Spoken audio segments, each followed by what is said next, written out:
हमारे 5 अधिकार समाप्त हो गए रत्नाकरण शावकाचार्य में। पहला अधिकार हमने सम्यक दर्शन के बारे में जाना। 41 श्लोकों में हमने सम्यक दर्शन की पूरी महिमा जानी थी। सम्यक दर्शन के पूरे अंग का पूरा विश्लेषण से वर्णन था। पंचपरमेष्ठी भगवान का जो हमारे सच्चे देव शास्त्र गुरु का वर्णन था, है ना। सम्यक दर्शन का महात्म्य था, सम्यक दर्शन से किस चीज की प्राप्ति होती, वो सारा जाना था। सेकंड अधिकार में हमने सम्यक ज्ञान की चर्चा जानी थी, है ना, सम्यक ज्ञान किसे कहते हैं। फिर थर्ड अधिकार में हमने सम्यक चारित्र स्टार्ट कर दिया था। सम्यक चारित्र में चारित्र 2 प्रकार का होता है, सकल चारित्र, विकल चारित्र। फिर सकल चारित्र की पूरी चर्चा, विकल चारित्र की चर्चा पूरी चल रही है। विकल चारित्र मतलब जो पंचम गुण स्थान होता है, उसकी चर्चा हमने अभी तीसरे, चौथे और 5वें अधिकार में की, है ना। तो सम्यक चारित्र के लिए आचार्य श्री ने हमें क्या बताया था, चारित्र पे चलने के लिए विकल चारित्र में पंचम गुण स्थान वर्ती। तो उसमें क्या होता है, पंचम गुण स्थान में दूसरी प्रतिमा से, मतलब पहली प्रतिमा दर्शन प्रतिमा होती है, दूसरी प्रतिमा से व्रत आ जाते हैं। तो दूसरी प्रतिमा से लेकर 11 प्रतिमा तक के जो प्रतिमा धारण करते हैं, वो प्रतिमा की पूरी चर्चा हमने अभी, 12 व्रतों की चर्चा हमने तीसरे, चौथे और पंचम गुण 5वें अधिकार में पढ़ी। ठीक है। तो पहले हमने 5 अणुव्रतों की चर्चा पढ़ी, पहले वाले में, तीसरे में 5 अणुव्रत की चर्चा पढ़ी, 5 अणुव्रतों के अतिचार पढ़े। फिर उसके बाद में दिग्व्रत के बारे में जाना, फिर उसके बाद में देश व्रत के बारे में जाना, है ना। ठीक है। तो हमने ये अभी तक के पूरा पढ़ा। दिग्व्रत, देश व्रत, अनर्थनन व्रत पहले जाना, उसके बाद में शिक्षा व्रत के बारे में जाना, 4 शिक्षा व्रत। तो हमने 5 अणुव्रत को जान लिया, अहिंसाणुव्रत, सत्याणुव्रत, अचौर्याणुव्रत, परिग्रह परिमाणुव्रत और ब्रह्मचर्याणुव्रत। 5 अणुव्रत जाने, 5 अणुव्रत के 5 अतिचार जाने, 5 अतिचार सबके थे। फिर उसके बाद में 3 गुणव्रत को जाना, 3 गुणव्रत में दिग्व्रत, देशव्रत, अनर्थदंड व्रत। ठीक है। इनका पूरा, इनके सबके अतिचार जान लिया। दिग्व्रत, देशव्रत, अनर्थदंड व्रत में, दिग्व्रत में हमने 12 दशो दिशाओं की मर्यादा लेना, है ना। अनर्थदंड व्रत में निष्प्रयोजन कोई काम नहीं करना, और भोगोभोग परिमाण में जो भी हम सामग्री अपने लिए सीमा में रखते हैं उसका परिमाण कर लेना, भोगोभोग परिमाण करना, ये हमने जाना। ठीक है। तो 3 गुणव्रत जान लिए। फिर हमने 4 शिक्षा व्रत की भी चर्चा कर ली। 4 शिक्षा व्रत में हमने क्या क्या पढ़ा था, सबसे पहले हमने पढ़ा था 4 शिक्षा व्रत में देश व्रत, देशावकाशिक पढ़े थे ना, याद है ना आप लोग को। तो दिग्व्रत में हमने जो मर्यादा ली उसकी शॉर्ट में अंदर अंदर मर्यादा कर लेना, वो देश व्रत हमने पढ़ा। फिर उसके बाद में सामायिक पढ़ा। ठीक है। सामायिक के बारे में हमने सामायिक। जाना। सामायिक हमने तीनों समय करना चाहिए। तीसरा प्रतिमा के धारी जो होते 3 समय, 2 प्रतिमा वाले 2 समय। तीसरी प्रतिमा के ऊपर सबको 3 बार सामायिक करना पड़ता है। ठीक है। तीसरी प्रतिमा के बाद सबको 3 बार सामायिक करनी पड़ती है। ठीक है। उसके बाद में सामायिक के बाद हमने जाना फिर कौन सा था, प्रोसोद्धोपवास। प्रोसोद्धोपवास के बारे में भी हमने जान लिया। प्रोसोद्धोपवास किसे, प्रोषोद्वास। हाँ, प्रोसोद्धोपवास का जाना हमने। अष्टमी चतुर्दशी को उपवास करना पड़ता है, और सप्तमी और नौमी को एकासन, है ना। चतुर्दशी में भी ऐसे ही, चतुर्दशी का उपवास, और 13 को और पूर्णों को एकासन। तो ये प्रोसोद्धोपवास के बारे में भी हमने जाना। प्रोसोद्धोपवास के भी अतिचार हमने जान लिए। फिर उसके बाद में हमने वैयाव्रत के बारे में जाना। ठीक है ना। तो वैयाव्रत के बारे में भी हमने पढ़ा कि वैयाव्रत किसे कहते हैं। मुनि महाराज जी को हमारे उच्च पात्र को दान देना, 4 प्रकार के दान देना चाहिए। तो 4 प्रकार के दान में आहार दान, औषध दान, अभय दान और शास्त्र दान या उपकरण दान या ज्ञान दान। ठीक है। तो ये चारों चीज का हमने इसमें पढ़ लिया था कि हमें क्या क्या दान देना चाहिए। वैयाव्रत मतलब उनकी सेवा शुश्रूषा करनी चाहिए, अच्छे से उन्हें निरोगी बनाना चाहिए, कोई प्रकार का उनके अंदर रोग नहीं रहे, उनकी सुविधा के अनुसार, जो उनके हिसाब से उनके व्रतों का खंडन ना हो, इस तरीके से हमें उन्हें औषध वगैरह देके उनके वैयावती हाथ पर दबाना भी बताया। फिर देव भगवान की गुरु पूजा भी करना बताया उन्होंने, पूजा के फल भी बता दिए, कौन कौन इसमें प्रसिद्ध हुए वो सब भी बता दिए, हमने सबकी कहानी भी पढ़ ली। तो इतना सब हमने तीसरा, चौथा और 5वें अधिकार में पढ़ा। पहले में बता दिया आपको, पहले में सम्यक दर्शन, दूसरे में सम्यक ज्ञान, तीसरे में सम्यक चारित्र में अणुव्रत के 5 अणुव्रत, 5 के अतिचार, चौथे में 3 गुणव्रत का पूरा पढ़ा, 3 गुणव्रत और 3 गुणव्रत के पूरे अतिचार। 5वें में हमने फिर शिक्षाव्रत और शिक्षाव्रत के पूरे अतिचार। ठीक है। अब आज हमें देखना है संलेखना के बारे में जानना है। ठीक है। ये पूरे 12 व्रत हो जाने के बाद जो 12 व्रती हो जाता है, जो सम्यक दृष्टि हो जाता है, जो पंचम गुण स्थान वर्ती हो जाता है, जो श्रावक प्रतिमा धारण कर लेते हैं दूसरी प्रतिमा से, वो जो पंचम गुण स्थान वाले हो गए वो। ठीक है ना।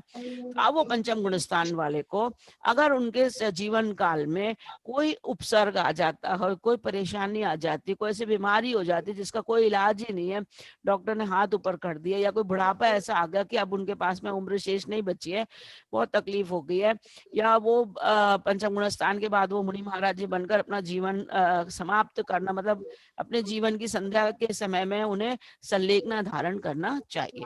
तो उस संलेखना के बारे में अब छठवें अधिकार में हम पढ़ेंगे। ठीक है, तो छठे अधिकार हमारा है संलेखना का अधिकार। तो ये जब तक के आपकी फोटो ठीक नहीं आ रही है। आवाज नहीं आ रही है?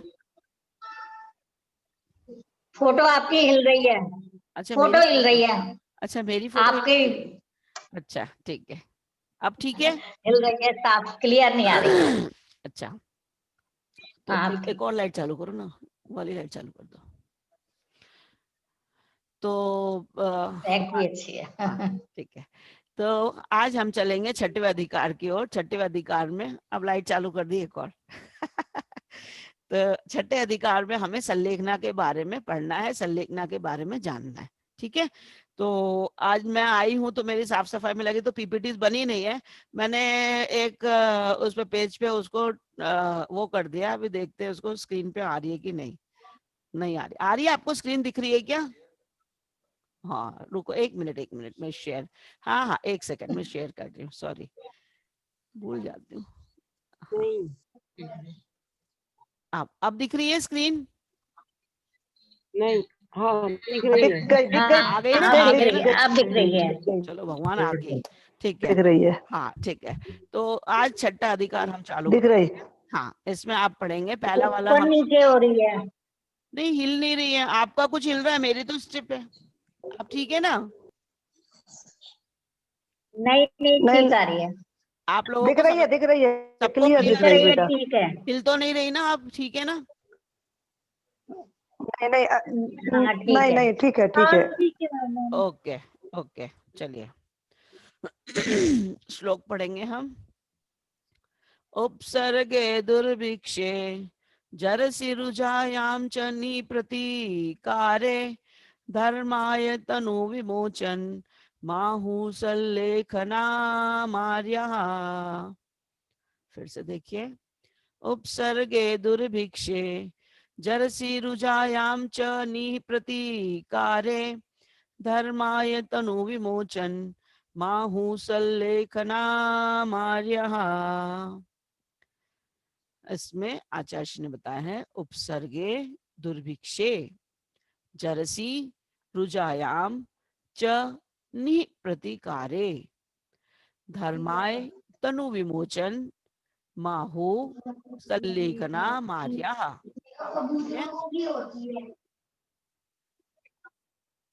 माहु सल्लेखना मार्या अर्थात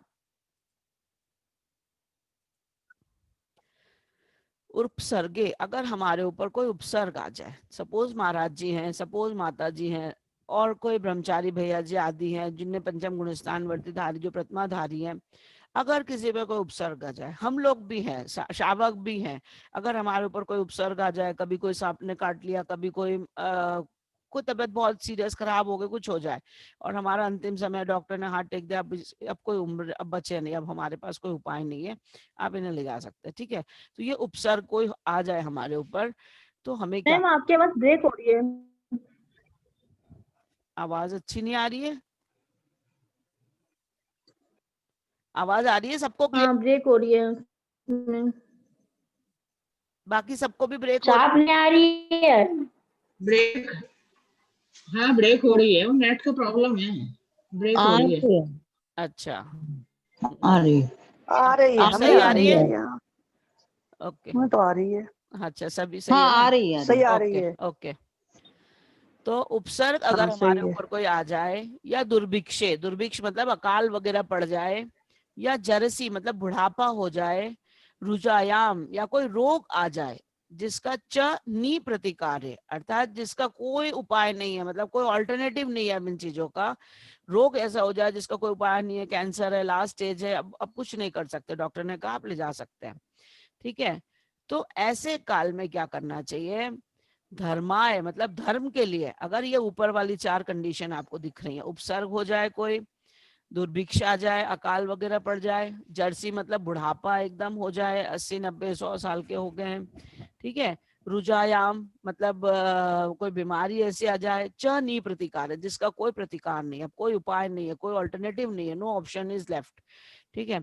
तो धर्म के लिए उस समय धर्माय तनु विमोचन, तनु मतलब शरीर का, विमोचन करना मतलब छोड़ना, माहू सल्लेखना मार्या, ऐसे हमें आर्या मतलब हमारे आचार्य लोगों ने ऐसे हमारे गणधर परमेश्वरी लोगों ने बताया कि सल्लेखना धारण करना चाहिए, ठीक है, ऐसे समय।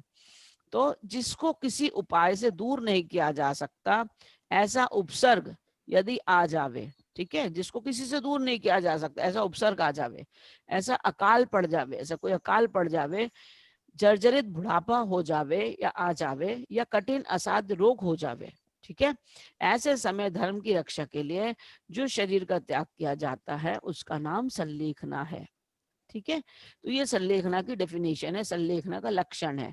हमारे इसमें हम लोग रोज पढ़ते हैं ना, अंचेमी पूजेमी बंदामी नमस्सामी दुक्खक्को कम्मक्को बोइलो सुगई गणम समाई मरणम जिनगुण संपत्ति हो मध्यम, है ना। तो हम भगवान से यही रोज प्रार्थना करते हैं, हमारे महाराज जी लोग भी दिन में 4 बार यही प्रार्थना करते हैं। हाँ, तो अंचेमी मतलब हम आपकी अर्चना करते हैं, अंचेमी पूजेमी आपकी पूजन करते हैं, अंचेमी पूजेमी बंदामी आपकी वंदना करते हैं भगवान, अंचेमी पूजेमी बंदामी नमस्सामी नमस्कार करते हैं, मतलब पूजन बंदन नमस्कार सब आ जाता है इसमें, अंचेमी पूजेमी बंदामी नमस्सामी।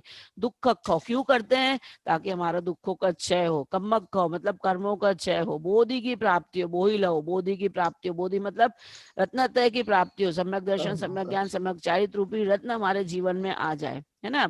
अंचेमी पूजेमी बंदामी नमस्सामी दुख को कम्मक को बोही लो सुगई गमनम, कहाँ गमन हो मेरा, सुगति में गमन हो हमारा, है ना, सुगई गमनम।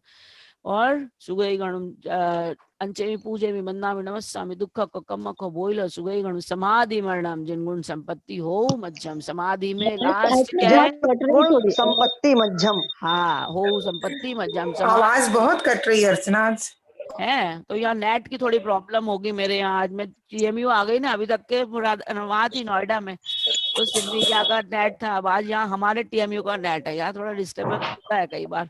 मैं देखती हूँ इनके वाले मोबाइल में अगर नेट अच्छा होगा तो मैं उनके इसमें से ले लूंगी, ठीक है। यहाँ नेट की प्रॉब्लम आती है हमारे टीएमयू में, पहले तत्वाड़ सूद में भी बहुत क्लास में डिस्टर्बेंस होता था, रोज एक बार नेट चला जाता था। अभी इतने दिन से हमारी क्लास वहां चल रही थी ना नोएडा में, तो सिडनी के यहाँ अलग से वो था वाईफाई वाला, यहाँ भी हमारे टीएमयू में वाईफाई है पूरा, लेकिन नेट डिस्टर्बेंस होता है कई बार, यहाँ पे नेट का प्रॉब्लम आता है, तो इसलिए वो आवाज में डिफरेंस आ रही होगी। तो नेट का प्रॉब्लम आती है। हाँ, अभी मैं इनके इसमें आपके इसमें देखो जरा, आपके इसमें दिखाओ, मोबाइल से मैं दिखती हूँ। तो ये हमें इस समय समाधि मरणम जिनगुण संपत्ति होते, समाधि लास्ट हमारे जीवन का कलशारोहण जो है समाधि मरण ही है। अगर हमने समाधि अच्छे से कर ली, हमारा सल्लेखना अच्छे से हो गया, तो हमारे जीवन की पूरी जिंदगी भर के आपके धर्म की सार्थकता तभी है जब हमारा मरण समाधि पूर्वक हो, उसकी सल्लेखना यही है। अब जो हमारे आचार्य ना समाधि मरण के ऊपर, तो वो ग्रंथ ऐसे हैं जिसमें आचार्य मरण कंडिका वगैरह है, जिसमें समाधि मरण के बारे में पूरा ग्रंथ ही समाधि मरण पे लिखा हुआ है, सल्लेखना के ऊपर लिखा हुआ है। उसमें उन्होंने बताया समाधि मतलब सम अधि, मतलब अपने आत्मा में अधीन हो, अपने आत्मा में शामिल हो जाना, आत्मा का चिंतन करना, आत्मा में रम जाना अपने शरीर को।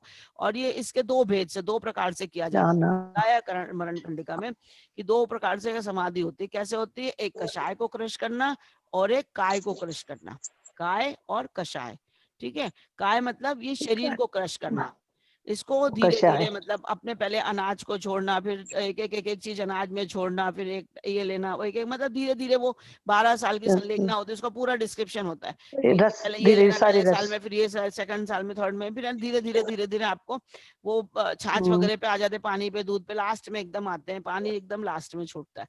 तो वो धीरे धीरे एक चीज हर साल की छूटते जाती है। इस तरीके से अपने काय को क्रश करना और कषाय को भी क्रश करना। कषाय हमने पढ़ ली है 25 प्रकार कषाय, हमने कौन सी कषाय पढ़ी थी आपने बताओ, किसी को याद है कषाय का पूरा चार्ट? कषाय के बारे में कोई बताएगा? हाँ, कौन सी कषाय? प्रत्यक्षान अप्रत्यक्षान संजलन। हाँ, तो इसके पहले भेद बताओ ना, जैसे कषाय ये हो गई 9 कषाय। हाँ 9 कषाय सही है। लेकिन अनंतानुबंधी एक मिथ्यात् हाँ, अब एक बार अच्छे से देख लो, सुन लो पहले, ठीक है। कषाय के दो भेद हैं अपने, कषाय के कैसे दो भेद हैं? एक चारित्र मोहिनी का जो परिवार है ना, ये मोहिनी के परिवार में आती कषाय। तो मोहिनी कर्म के परिवार में पहले दो भेद कौन से हैं अपने दो भेद में? कौन से? चारित्र मोहिनी और दर्शन मोहिनी, है ना। दर्शन मोहिनी और चारित्र मोहिनी, ये इनके परिवार का, ये मोहिनी कर्म के परिवार में है कषाय पूरी, ठीक है। तो दर्शन मोहिनी में क्या क्या आ जाता है? मिथ्यात्, सम्यक मिथ्यात् और सम्यक प्रकृति, दर्शन मोहिनी की 3। और चारित्र मोहिनी की वो 4 चौकड़ी जो है ना, अनंतानुबंधी क्रोधमान महालोप, प्रत्याख्यान क्रोधमान महालोप, अप्रत्याख्यान क्रोधमान महालोप और संजलन क्रोधमान महालोप, है ना। ये चौकड़ी 16 की चौकड़ी और 9 कषाय जो है, हास्य रति शोक व जुगुप्सा, स्त्रीवेद पुरुषवेद नपुंसक वेद, ठीक है। तो ये पूरा 25 का परिवार है, ये कषाय वाला जो मोहिनी कर्म का परिवार है, ये कषाय उसी में आती है। तो हमें कषाय को भी क्रश करना पड़ेगा, मतलब अंतरंग में कषाय को क्रश करना है और बहिरंग में हमें शरीर को क्रश करना है, ठीक है। तो जब हमारा फिर ये संलेखना तभी होगी जब आप 2 प्रकार से इसको क्रश करोगे, अंतरंग को भी और बहिरंग को भी। अंतरंग से हमें कषायों को क्रश करना है, जो अनंतानुबंधी क्रोधमान मालव सम्यक दर्शन को प्राप्त करना है अनंतानुबंधी को क्रश करके। फिर पंचम गुण स्थान लेंगे तो अप्रत्याख्याना वर्ण को क्रश करना है, तब प्रत्याख्यान होगा कषाय। फिर प्रत्याख्याना वर्ण मतलब पंचम गुण स्थान के बाद छठे गुण स्थान में मतलब महाव्रत धारण करना है। उसके बाद में फिर संजलन कषाय वाला तो यथा क्या चारित्र है। तो हमें तो तीसरा मतलब प्रत्याख्याना वर्ण कषाय तक के छठे गुण स्थान तक के मुनि महाराज जी आदि बन सकते हैं। तो वहां तक अभी पंचम गुण स्थान, अभी पंचम काल में छठे गुण स्थान वर्ती तक के ही है। 7वें में जाते हैं जब ध्यान अवस्था होता है, तब 7 के झूला झूल के वापस आते, केवल 7वें में ध्यान में जाते हैं, उस समय जाते हैं, ठीक है। तो ये कषाय को और शरीर को और कषाय को क्रश करना, काय को और कषाय को क्रश करना ही संलेखना 2 प्रकार से होती है, ठीक है। अब इसमें मरण बताया, मरण शब्द जो है, मरण शब्द के भी 5 भेद बताए हैं मरण कंडिका में। क्या बताया? मरण शब्द के 5 भेद। मरण कितने प्रकार से होते हैं? 5 प्रकार से। अब उसको पहला बताया है बाल बाल मरण, ठीक है। बाल बाल मरण मतलब जो मिथ्या दृष्टि होते हैं ना, जिनको सम्यक देव शास्त्र गुरु के ऊपर सच्चा श्रद्धा नहीं होता, जिनको कुछ नहीं मालूम है, वो उनका जो मरण होता है वो बाल बाल मरण कहलाता है। क्या कहलाता है? वो बाल बाल मरण। फिर उसके बाद है अवृत सम्यक दृष्टि अगर है, चौथे गुणस्थान वर्ती आ गया, सच्चे सम्यक दर्शन उनको आ गया, तो उनको कहलाएंगे बाल मरण, ठीक है। उनका क्या कहलाएंगे? बाल मरण, क्योंकि उनको सम्यक दर्शन की प्राप्ति हो गई है, उनने अपनी अनंतानुबंधी को दबा दिया है, तो सम्यक दर्शन प्राप्त कर लिया, तो वो मरण को कहेंगे बाल मरण, ठीक है। फिर पंचम गुण स्थान प्राप्त कर लिया, तो अनंतानुबंधी क्रोध मान माया तो दब गई थी, अब अप्रत्यक्ष क्रोध मान माया लोग को दबा लिया, तो कौन सा गुण स्थान हो गया? पंचम गुण स्थान। पंचम गुण स्थान वाले जीव अगर कभी मरण करते हैं तो उनका होता है बाल पंडित मरण, क्योंकि उनने एक संयम आ गया उनके पर, संयम हो गया ना, देशव्रती हो गए वो, तो कुछ संयम कुछ असंयम, तो उनका क्या हो गया? बाल पंडित मरण, ठीक है। ये हो गया पंचम गुणस्थान वर्ती का मरण, बाल पंडित मरण। और छठे गुणस्थान वर्ती जो महाराज जी की अगर वो हो जाती है समाधि होती है, तो उनका होता है पंडित मरण। छठे गुणस्थान वर्ती उनका होता है पंडित मरण। और जो निर्वाण होता है 13वें गुणस्थान में, उसके बाद जब हो जाता है, दैट इज कॉल्ड पंडित पंडित मरण, ठीक है। वो होता है पंडित पंडित मरण। तो ये 5 प्रकार का मरण है, इसमें दिया नहीं है, आप लोग नोट कर लीजिएगा, आप लोग के पास नोट करना पेन कॉपी होगा तो आप अपना नोट कर लीजिएगा। पहला है बाल बाल मरण, सेकंड है बाल मरण, थर्ड है बाल पंडित मरण, फोर्थ है पंडित मरण और फिफ्थ है पंडित पंडित मरण, ठीक है। और उसके सामने आप उनका रख लीजिए कौन से गुणस्थान वाले जीव हैं। पहला वाला अगर बाल बाल है तो उसमें पहला गुणस्थान वाले मिथ्या दृष्टि जीव, ठीक है। पहला गुणस्थान वाले जीव जितने भी हैं संसार के सब जीव हैं, अगर उनके पास सम्यक दर्शन नहीं है तो मिथ्या दृष्टि वाला पहला गुणस्थान, ठीक है। तो वो पहला गुणस्थान वाले जीवों का जो इतना भी मरण होता है वो हो गया बाल बाल मरण। फिर चौथे गुणस्थान वाले जो हो गए सच्चा सम्यक दर्शन, जिनको आगे देव शास्त्र गुरु के प्रति श्रद्धान, 7 तत्वों का यथार्थ श्रद्धान आ गया, तो वो हो गया चौथे गुणस्थान वर्ती जीव। अगर श्रावक है, वो देव शास्त्र गुरु के प्रति श्रद्धान है, सच्चा श्रावक है, सम्यक दृष्टि है, उसका मरण होगा तो वो हो जाएगा बाल मरण, ठीक है। और फिर पंचम गुणस्थान वर्ती मुनि महाराज एक देश संयम धारी है, जो एक देश संयम धारी है, उनका बाल पंडित मरण। पंचम गुणस्थान वाले जो प्रथमाधारी है, 2 से लेके 11वें गुणस्थान तक के, 11वां प्रथमा तक के, सॉरी 11 प्रथमा तक के, ये पंचम गुणस्थान वाले हो गए। 5वां गुणस्थान वालों का बाल पंडित मरण, एक पंडित उसमें ऐड हो गया, क्योंकि उनको विवेक आ गया, संयम उनका गुणस्थान है पंचम गुणस्थान। फिर छठे वाले जो गुणस्थान वाले मुनि महाराज जी हैं, सकल संयमी, जो महाराज जी के मरण होता है, समाधि पूर्वक मरण होता है, उनका मरण होता है पंडित पंडित पंडित मरण, ओनली पंडित। और फिर जब भगवान के लिए 13वें 14वें गुणस्थान वाला जो होता है निर्वाण होता है, दैट इज कॉल्ड पंडित पंडित मरण। समझ में आ गया? तो आप लोग अपना नोट कर लीजिए, ठीक है। तो ये मरण का भी भेद मैंने इसमें आपको बता दिया। अब हम नेक्स्ट वाला श्लोक लेंगे इसका। हाँ, ये नीचे का मैंने पढ़ दिया था ना आप लोगों को। जिसको किसी उपाय से दूर नहीं किया जा सकता, ऐसा उपसर्ग यदि आ जावे, ऐसा अकाल पड़ जावे, जर्जरित बुढ़ापा आ जावे, या कठिन असाध्य रोग हो जावे, ऐसे समय में धर्म की रक्षा के लिए जो शरीर का त्याग किया जाता है उसका नाम संलेखना है। ठीक है, ये मैंने आपको ऊपर अभी बताया, यही उसका अर्थ है, भावार्थ यही है। अब हम आगे पढ़ेंगे। नेक्स्ट 123 नंबर वाला सूत्र श्लोक देखिए। संलेखना की आवश्यकता क्यों पड़ती है? अंतःक्रियाधिकरणम तपः फलम सकल दर्शिना स्तुवते तस्माद्यावद विभवम समाधि मरणे प्रयतितव्यम। फिर से देखिए। अंतःक्रियाधिकरणम तपः फलम सकल दर्शिना स्तुवते तस्माद्यावद विभवम समाधि मरणे प्रयतितव्यम। ठीक है, अंतः क्रियाधिकरणम तपः फलम सकल दर्शिना स्तुवते तस्माद्यावद विभवम समाधि मरणे प्रतितव्यम। तो सम्यक हमारे जो सर्वज्ञ देव हैं उन्होंने बताया, सकल दर्शनी मतलब सर्वज्ञ देव, जो सकल, जिनको सब कुछ दिखता है, सभी द्रव्यों की सभी पर्याय एक साथ युगपत दिखती हैं जिनको, उन्हें कहते हैं सकल दर्शनी है। वो सर्वज्ञ देव हमारे हैं जिन्होंने बताया कि हमने जो जिंदगी भर तप किया है, 12 तप अपन ने पढ़े थे ना तत्वार्थ सूत्र में, 6 अंतरंग 6 बहिरंग तप है ना, अंशा नवमोदर वृत्ति परिसंख्यान रस परिताप विविक्त सिंहासन काय क्लेश है ना, ये पढ़े थे हमने बहिरंग तप, और अंतरंग तप भी पढ़े थे। तो ये हमने पढ़े थे अंतरंग तक बहिरंग तप। ये तप का जो हमने जिंदगी भर तप किया उसका फल क्या है? उसका फल यही है कि हमारे अंत समय में, अंतः क्रियाधिकरण मतलब अंत समय में हमें अपने शरीर से, अपने शरीर का त्याग करना चाहिए, है ना। और क्योंकि समाधि मरण से ही सब धार्मिक कार्य फलित होते हैं। अगर आपने समाधि मरण ले लिया तो आपने जिंदगी भर जो धर्म किया उसका फल क्या है? समाधि। इसीलिए सर्वशक्ति पूर्वक समाधि मरण के लिए सतत प्रयत्न करना चाहिए। प्रयतितव्य मतलब प्रयत्न करना चाहिए समाधि मरण के लिए। अंत क्रियाधिकरण मतलब अंत समय में, अपने मरण के जीवन, अपने जीवन के अंत समय में हमें सबको अपने लिए यही भावना भानी चाहिए कि भगवान हमारा समाधि मरण हो। हम वो भावना पढ़ते हैं ना अपन, रोज वो पढ़ना चाहिए। कौन सा वाला? दिन रात मेरे स्वामी ये भावना मैं भाऊं, देहांत के समय में तुमको न भूल जाऊं।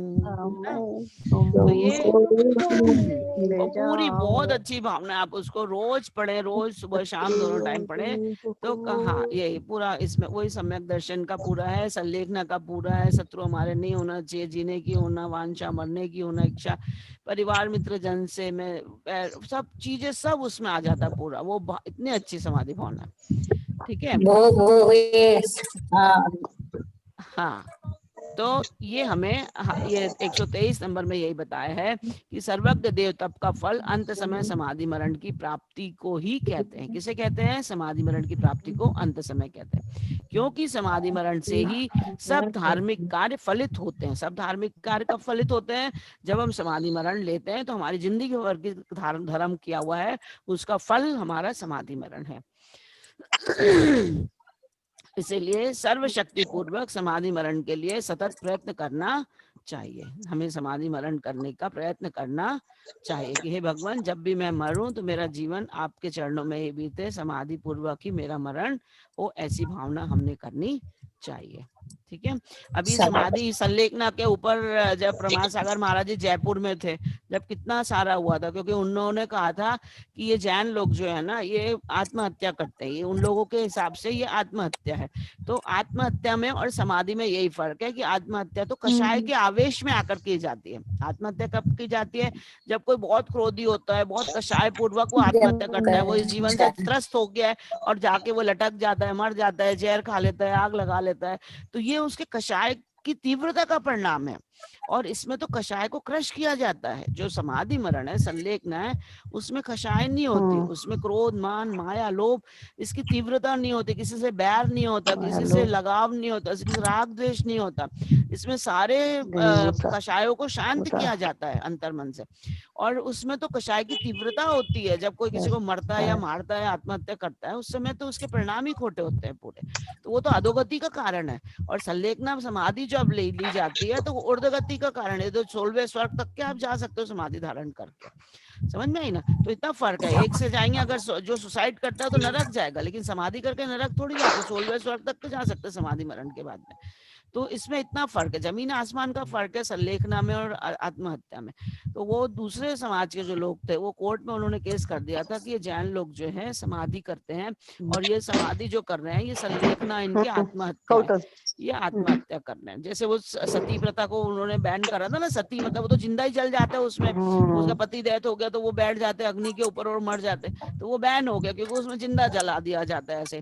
तो इसमें भी उन लोग का कहना ऐसा था कि ये लोग जीते जागते प्राणी को खाना पीना छुड़वा देते हैं और कई महीनों तक के भूखे मारते हैं और उनके मरण तक के वो रास्ता देखते रहते हैं। संथारा का बहुत वो चला, फिर हम लोग वही संथारा का फिर हमारे आचार्यों ने, हमारे गुरु जी ने, महाराज जी ने वही ये संथारा वर्ड भी वही है, संलेखना समाधि को ही संथारा। कोर्ट ने भी मान ली थी फिर उस बात को, फिर उन्होंने अभी कोर्ट ने केस ने यही किया कि हमारे हिसाब से अभी हमारे ऊपर वो अभी पूरा मान ली थी बात। हाँ जी, हाँ जी, अपनी बात को मान ली थी। हाँ, फिर हमारे गुरुओं ने उनके लिए सब लिख के भेजा, सारी चीजें हुई, तो प्रोटेस्ट हुआ उसके विरोध में, सारे ऑल ओवर वर्ल्ड में जुलूस निकले।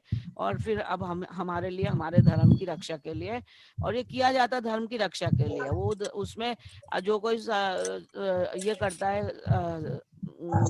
आत्महत्या, उसके परिवार को 6 महीने का सूतक लगता है। और जो समाधि लेते हैं उनका तो 1 दिन का भी नहीं लगता, क्योंकि वो जाके अगर समाधि मरण हुआ, उनकी तो पालकी यात्रा निकलती है, बैठक करा के उनकी निकलती है, पीछे का मंडल दिया जाता है, और फिर उनका मतलब अच्छे से उनका तो महोत्सव मनाया जाता है, मृत्यु महोत्सव। उनको सूतक को कोई प्रश्न ही नहीं उठता, ठीक है ना? तो ये फर्क पड़ जाता है संलेखना समाधि में और आत्महत्या में। तो ये हमें ध्यान रखना चाहिए कि हमारा जो संलेखना है, समाधि है, वो आत्महत्या नहीं है। ठीक है। अब इसके बाद आ रहा है 124 नंबर का सूत्र, देखिए श्लोक आ रहा है 124। सॉरी, हाँ, दिख रहा है आप लोगों को?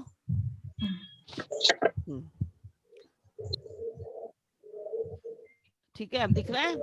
ओके। डिस्टर्बेंस हो रहा है कहीं से? नहीं मैम, पूरा नहीं दिख रहा।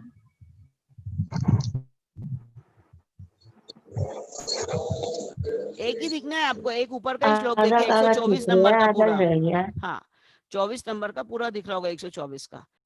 हाँ हाँ जी, पोस्ट म्यूटेड एवरीवन, किसको म्यूट कर दिया?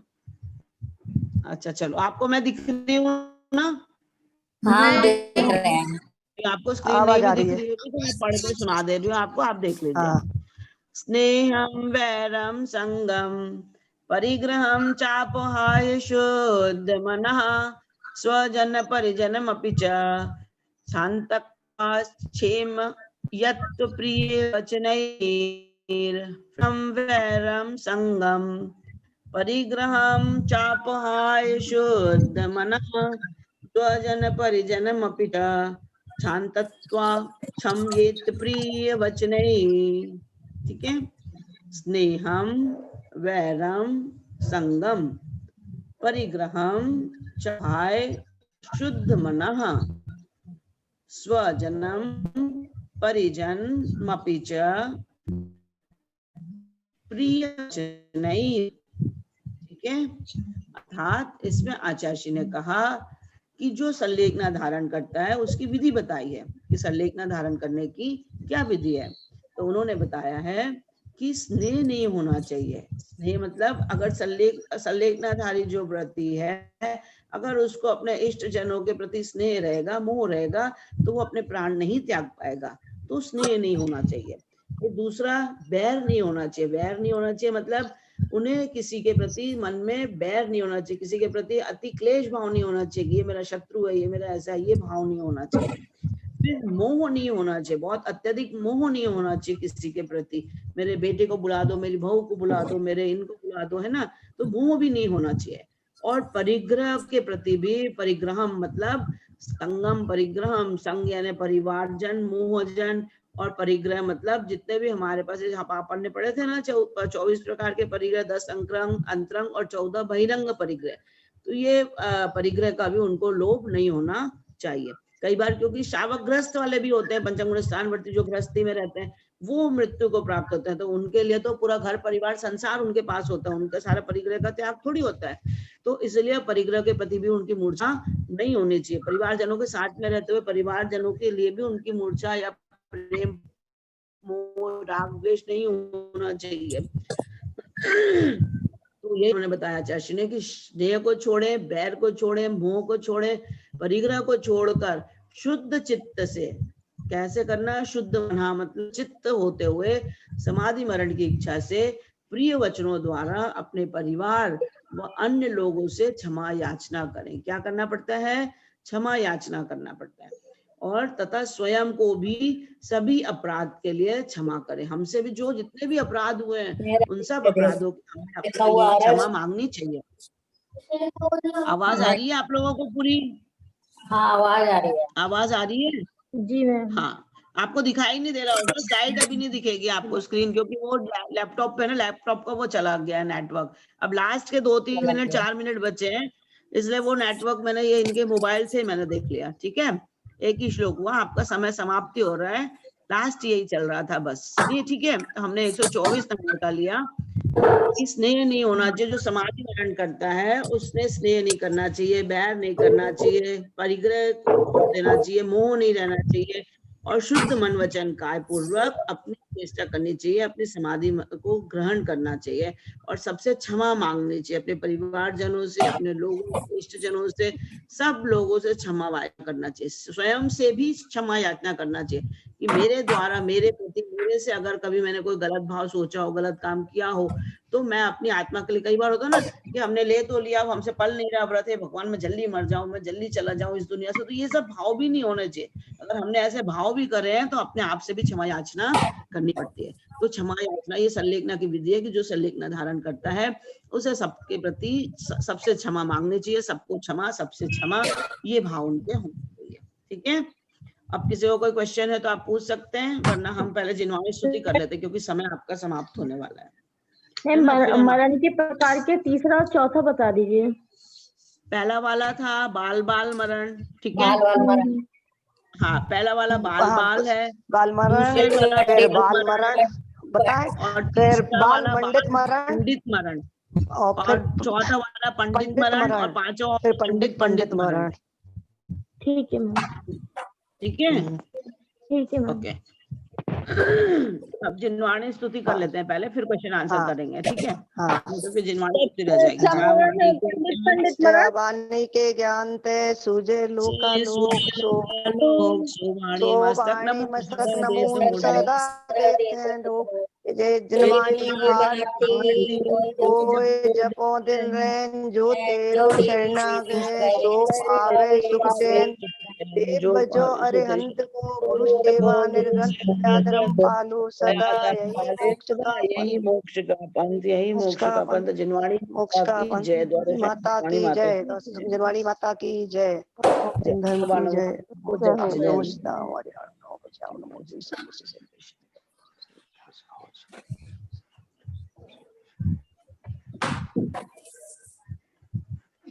हमारी नमो पज्याम नमो लोरी सब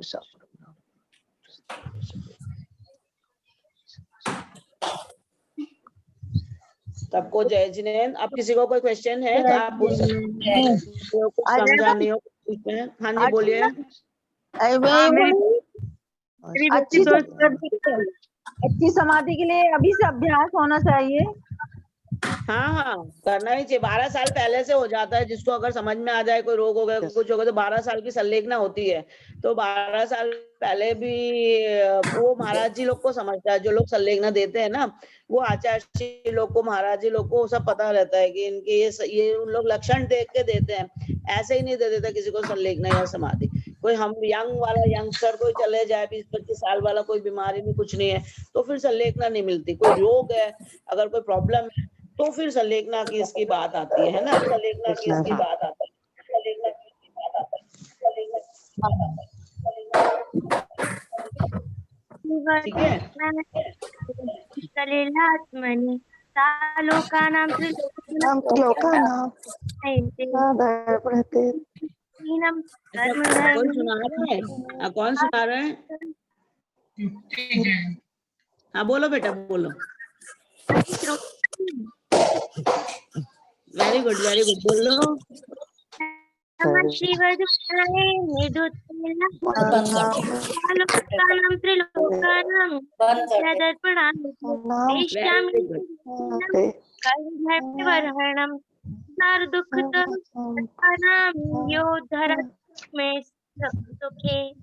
वेरी गुड, बहुत अच्छा, बहुत ही अच्छा, वेरी गुड बच्चे, सुखे। बहुत अच्छा। बच्चों को देख के तो आनंद आ जाता है, बच्चों ने याद किया तो मजा आता है। हाँ बोलो आंटी। श्री निर्भूत आत्मा कले सालोकानां त्रिलोकानां विद्या दर्पणायते देश्यामि समीचीनं धर्म दुखे नमास्ते। हो जाएगा आंटी, आप रोज बोलते रहोगे ना, हो जाएगा। आप मंदिर में मुझे मिलना, मैं याद करा दूंगी आपको। हाँ ठीक ठीक ठीक ठीक ठीक। Thank you so much. हाँ अरे आंटी बेटा मोस्ट वेलकम। हाँ आप बोल रहे थे पहले रीना तो जी। हमारी वो सुनना कि हम सही पढ़ रहे कि नहीं। हाँ ठीक है। पहले तो ये सुनना कि हम सही पढ़ रहे कि नहीं पढ़ रहे, पहले देख के सुना।